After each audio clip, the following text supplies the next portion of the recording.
Welcome to an audience with ISAA. Hi guys, hope you're good. This is the second edition of ISAA Unedited and doing the April celebration session. And I have a special lady here with me today. Her name is Ore. I'll let her give you a full introduction to herself. But there's something special, really special going on today. Today's Ore's birthday, and I'd really like to wish you happy birthday, my darling. Well done, and we're very happy to see your smiley face. Thank you very much for having me. I really am honored to be person to come onto your show. My name is Oreoluwa Asuni. Born 48 years ago. Oh wow! This day, 9th of April, 1970.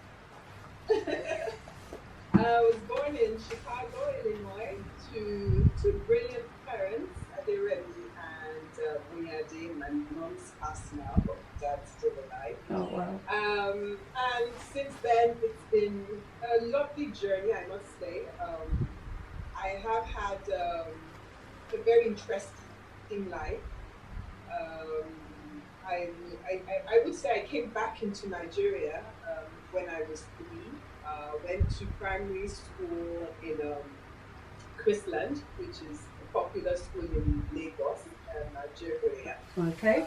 And then moved on from there to secondary school, Ibadan, and then eventually ended up in Oreoluwa Asuni University in Ife. Great Ife. I finished law years after in Lagos law school. I was called to bar. I practiced for a year at a law firm in what you called A and M. Didn't quite like, or well, should I say, I wasn't expecting what the legal aspect of or the Nigerian legal system was about in Nigeria. So because of that, I went from law entirely. Okay. I went into banking. As a young girl, it was more not about the career, but more like, okay, what was the trending job and what was going to put food on my table. And oh at yes. the time, banking had just come into being. Okay. So I worked in EcoBank for like 5 years and then moved on to Zenith Bank. Then decided to go away to the UK, Cardiff, to be precise, for a master's.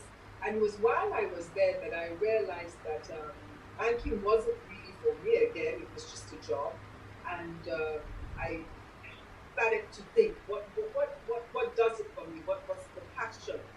And spoke to a few professors then, and I'd always loved hospitality.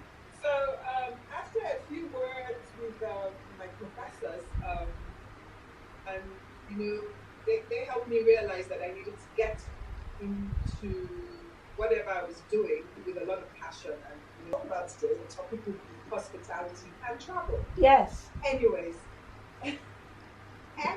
so I decided that to hospitality, I read up a bit about it and I realized that hospitality was very hands-on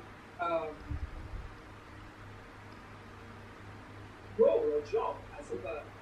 And that since I had no knowledge about it, I would have to go back to school and start from scratch. That's right. Early was in the UK, and then after a lot of research, I found out that hospitality was actually the bedrock of hospitality was actually, and the foundation was actually Switzerland. So I decided to call up a few top schools there, and I was invited to come in to see the open day.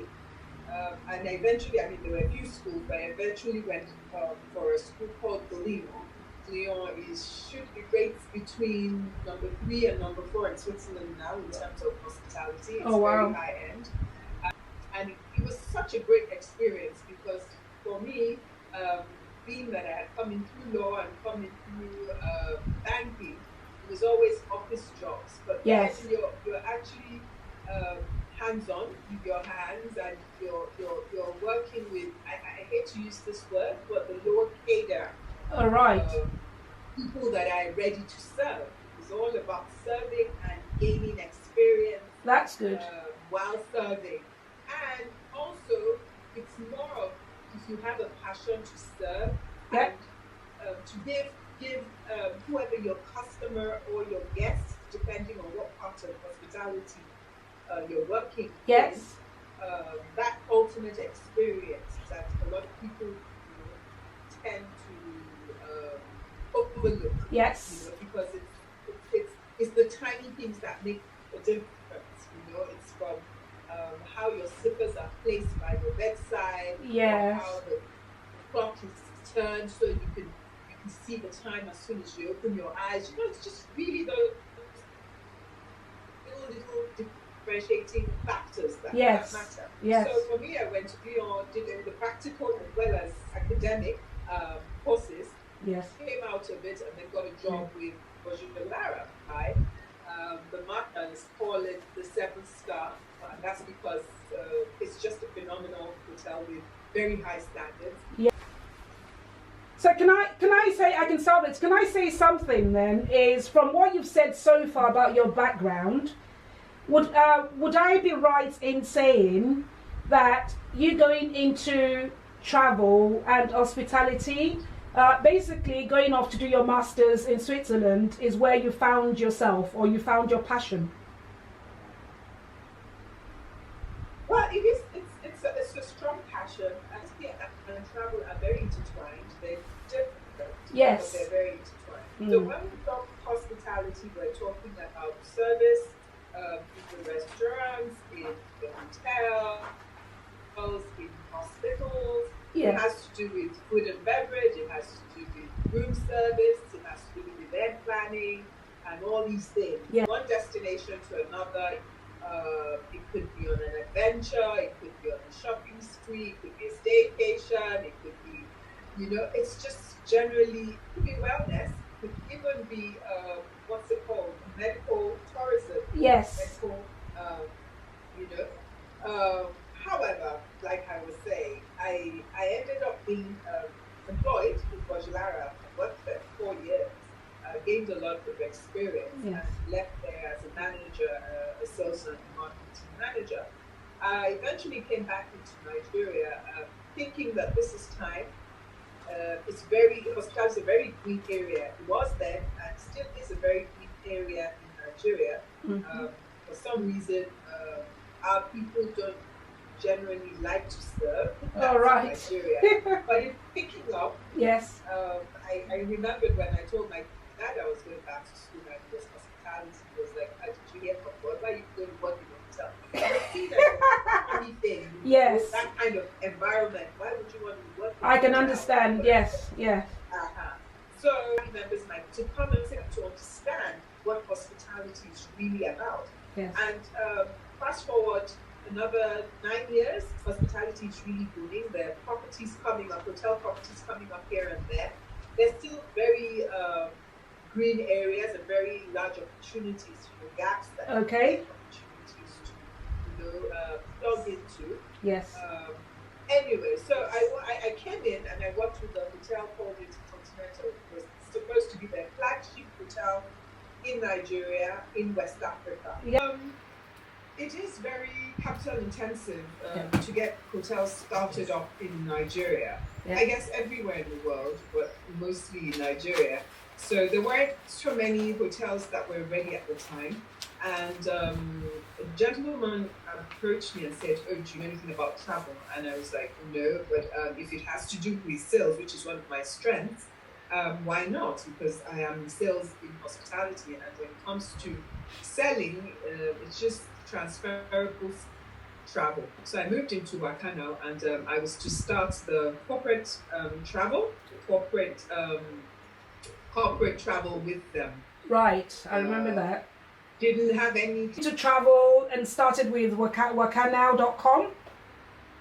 Yes, I started with Wakanow, I think in 2014.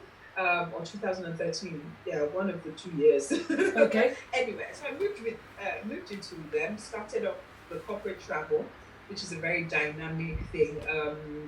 Wakana started with individual travel. They never really did corporate travel. They did it very skeletally, and they needed someone to help them drive that division because it's an end-to-end solution. Okay. They offer, corporate travel uses up all the services and all the products you have when it comes to travel. In individual travel, you find that a lot of people, especially coming from Nigeria, would only use flights. And so I kind of, in essence, became known for only the flight aspect of things. Right. And they didn't want to be known for that because they had other products. They had hotels they could rent. They had car services. They had various other, products. Yes. That were there. So effectively, like the current, like Expedia, if I was to compare it to what we can now. Yes. Yeah. They're an online travel management company. Yes. Exactly. And they have several various products and services that they wanted to sell to the consumer or to the customer as we know it.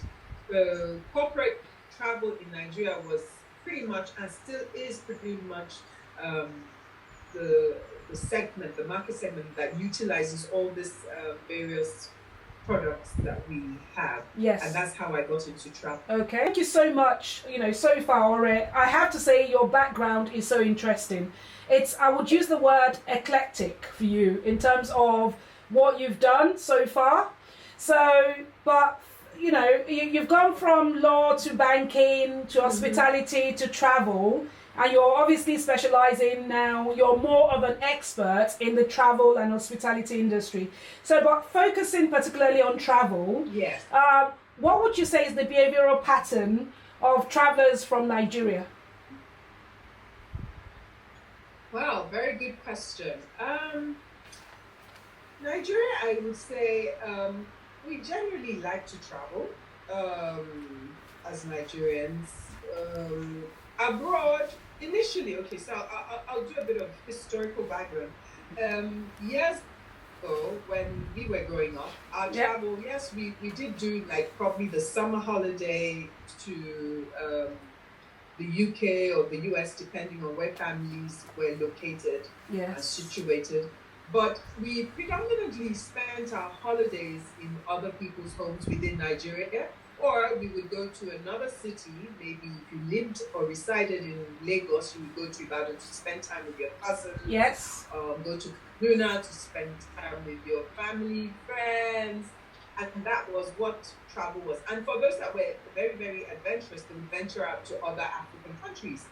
Now, travel is split into two things. There's the business travel, which was what I was in charge of, and there's the leisure. Yeah. Always a corporate budget for travel. Yes. So because of that, the way and manner they travel is they plan their itinerary. They want the best deal. Yes. But at the cheapest.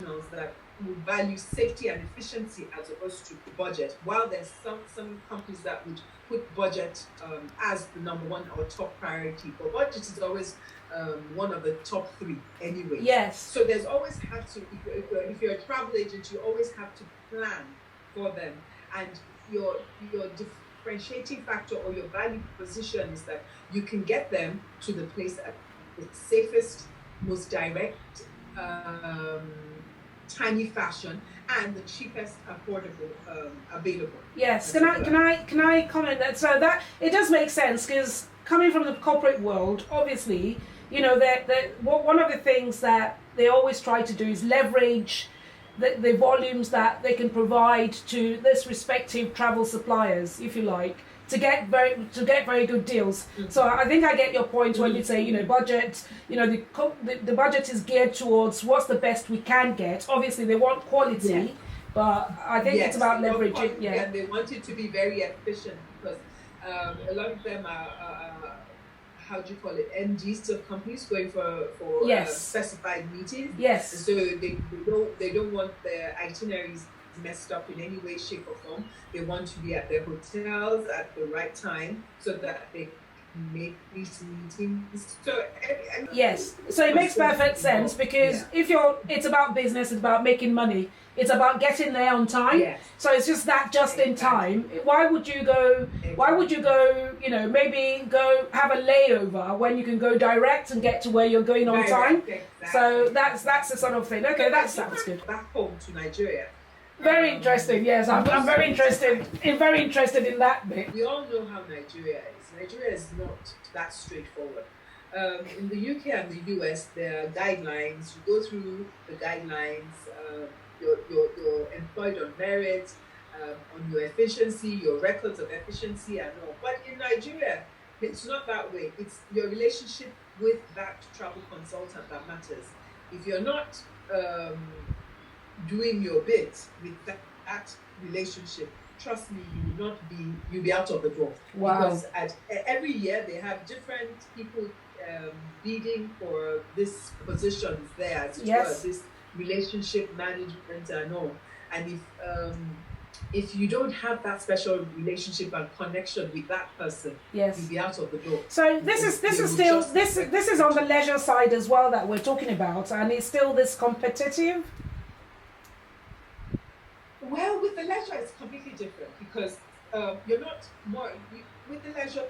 You are dealing with individuals. You're not dealing with someone that is making decisions on behalf of everyone in the company. Yes. The other thing with leisure travel is we're just getting to a place whereby people plan.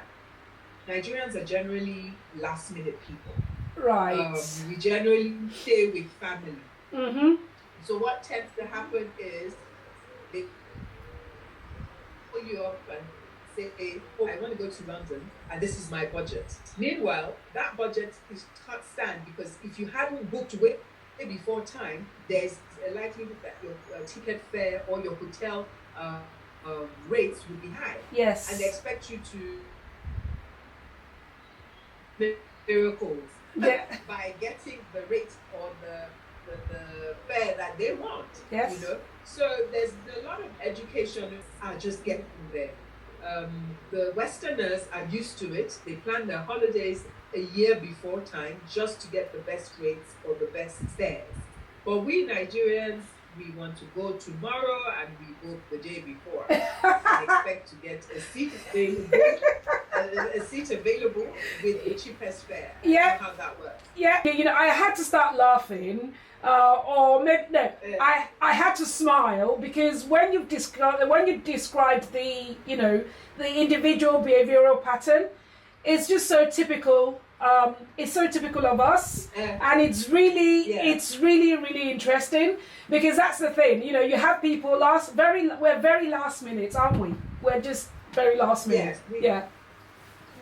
We're truly very last minute, and we also want the best deals. Yes. So how those work, it is so funny. And like I was saying, with the yield system, there are different classifications of seats on an aircraft. So you have an aircraft of 300 passengers, but not all. You find that maybe the first 3 seats of seats have the lowest fares, and then you go up to the next category. They're normally from A to Y. Yes. A starting from first class, fully flexible, and that's the most expensive fare you can get, right down to Yankee. You can get the very cheap fares is if you book way before the time. Same thing with hotels. The only way you can get the best rates is if you booked way before the time, because that way then you don't pay the best. The rack rate, which is the highest rate that a hotel can sell a room at. Okay. So there's been a lot of education along those lines.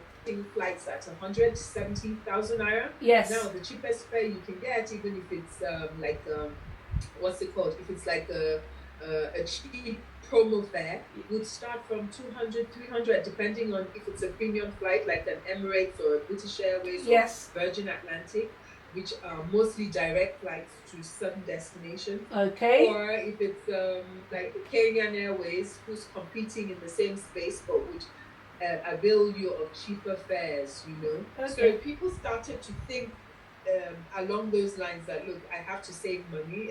You went into this travel industry, and I would say, you know, at such a top level for about 6 years now. So I would say, if I were to ask the question, have you seen an improvement in how Nigerians now book in advance? As people learned that actually you can save yourself a lot of money and convenience by trying to do things a lot earlier.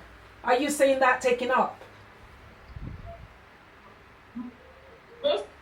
Yes, most certainly. That's the norm now. People obviously need to save money, so they are booking way before time, and there's a lot of education that packages are cheaper when you book way before time, when you book peak season. Yeah. You know, all these things are things that one needs to educate your customer as, Yes, so that they can get the best deal, and that's part of being an efficient travel agent or travel management company. You know, being able to efficiently give them service and also help them with their budget. Okay. Because that's the first thing you ask for. If you're not a business traveler or a first-class traveler, which unfortunately in Nigeria they do want to fly business and first class, but they still want to deal. I think that's just natural. I think that's just natural. Deals on the business class and the. That is very natural. Exactly. Everybody wants a good deal for the best. Yeah, so you still need to show them that you're saving them money, as it were. Yes. You know what I'm saying? So that's one of the differentiating factors.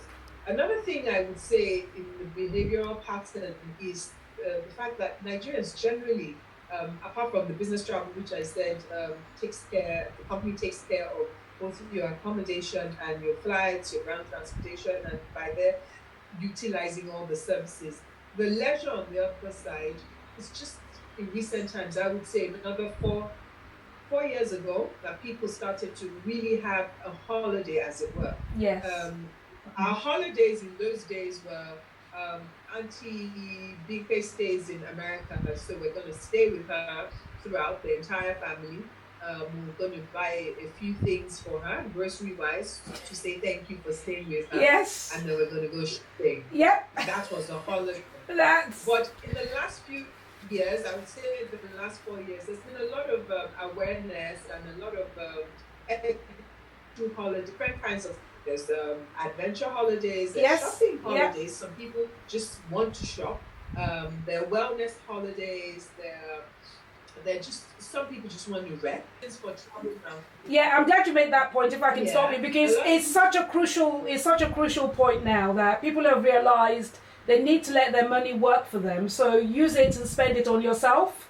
Exactly. All the various holidays you've described. Yes. People want to go on cruises. People want to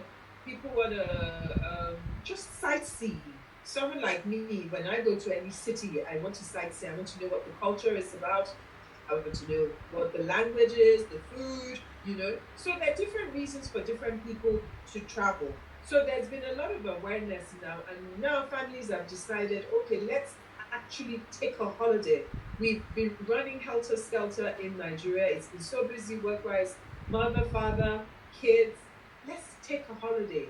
A holiday going to shack up with an aunt, where their house is probably small as it is. Interested? Really saying, okay, I want a packaged holiday. I want you to plan a holiday for me. I want to go, and then we have sightsee. You want to just scroll on the beach, you're tired. So depending on what they want, we package something for them. Fantastic. You know? Fantastic. In those days when it was just, but you still have a lot of people still stay with family. They still want to do these things, but they don't want to spend money on holiday because they have a budget. Yes. So you still find there's a high percentage of that, but a lot better now. That's good. That is good. That is good. Because it's always good to focus on what you've seen. And what I just wanted to pull out with that is, you know, you can see progress, you can see improvements from when you first started. And I have to say Yes. something about you. So I've come to the conclusion, based on all the things you've said to me, that you actually really did find your passion in travel and leisure. I've seen a lot of the holidays you've taken, either as a result of a taste out or as a result of your personal choices. And, you know, they're absolutely fantastic. You know, they're fabulous. I can see from the pictures, from the videos, how much you enjoy yourself, how much you build knowledge. You make people want to, you make people want to put down their money to experience that for their benefit, I have to say, for their benefit. But I guess, that's something right. Yes, you're very much so. I have to say you're doing something very right. On your birthday, you're all the way in Ibadan. I'm in London, and we've been doing this over Zoom, which is good. And, so far so good, although we've had a bit of lag off and on in the comms coming through, but by and large it's been quite good. One of the things I wanted to say is, obviously interviews like this are always much better one-on-one, person to person, but given the current circumstance, which is we're under lockdown due to the COVID pandemic, the last question I would like to sort of ask you is, how has the travel industry been affected by this lockdown situation, and what do you think, are there any lessons that the industry can take away from this situation? Well, I mean, obviously every sector is really affected by the COVID virus that's all over, the pandemic that's all over the world. However, yes, the first set of people that were affected were definitely the travel agents or travel service providers. Yeah. And we talk about airlines, we talk about hotels, we talk about anything that has to do with travel. Because the first thing you're thinking about as an individual when you hear about the pandemic is safety. And obviously there's a lockdown, everyone's been asked to stay at home. So that means all airlines have been grounded, hotels have been shut because they don't want people coming in, restaurants are closed down, cinemas, any form of entertainment, anywhere that you are more than 10 to 5 people gathering is shut down. So obviously economically it's going to affect them. Even, when everything hopefully is better, in the sense that the diseases have there's a cure, a vaccine for the disease, and we've been able to eradicate there's this trust issue. People are still going to, still for the next probably 1 or 2 years, be very wary of going to certain countries that the COVID disease were really eminent. That's very true. Back again, it's going to be really difficult. Now you ask the second question, which is what lessons do we learn? Yes. It's a bit difficult for me to answer that question, in the sense that no one envisages a pandemic. We've only had 4. I think it's about 3 centuries. So, 3 centuries so far. We've only had 3 pandemics. Exactly, and you don't have insurance to buffer these kind of unforeseen force majeure, as they call it, as it were. So lifetime pandemics or crisis, you're able to buffer yourself, as it were. Foresee or you have no control over, it's very difficult to plan. Okay. We have to pick ourselves up and we have to move on. Exactly. Hopefully every industry will be much better off at this. As you've said, you made a very important point that is going to be in people's subconscious for a while to come. So everybody has to work towards just trying to go back to being what it is. But it's been such an interesting topic, Ore. I would say thank you really very much for this, because talking about travel, hospitality, leisure, You know, all the topics that you shared so much of your experience on today has been really good. It's a good thing to talk about in the COVID lockdown, because obviously we all can't go anywhere. We're all at home, so it's you've also set the hope. Technology and virtual travel. Yeah, we've been doing virtual travel between the kitchen and the living room, and well, I guess now between you and me, between London and Nigeria. But actually, what I want to say is, it gives us hope. So we know we've got to as humans, we've got to be very hopeful. So we know in the next few weeks, hopefully, this moves out of the way. We can restart our lives. We can start to travel for work. We can start to travel for leisure. You know, we can start to experience. And what I'm hoping is that this current situation would encourage a lot of people that previously used to just stay at home, that have the opportunity to travel, to actually now travel. Because just imagine, nobody ever imagined that the opportunity could be taken away from us like that. So, you know, I would like to leave it on that note. Day then, what are you planning to do for the rest of the day? Oh well, the day is almost over, but there's cake waiting for me. Nice. My nephew, nieces, my parents are downstairs, so hopefully I'll have a nice family dinner in-house, and then probably later speak to my friends. Right, thank you so much. I missed out the last bit, but thank you so much. Have a wonderful, wonderful birthday. Enjoy all the experiences, and hopefully we'll be seeing each other face to face very soon. So thank you very much, Ore. It's been fantastic. I've enjoyed our session. I hope you have too. You look absolutely stunning, really beautiful. Enjoy your day, my darling.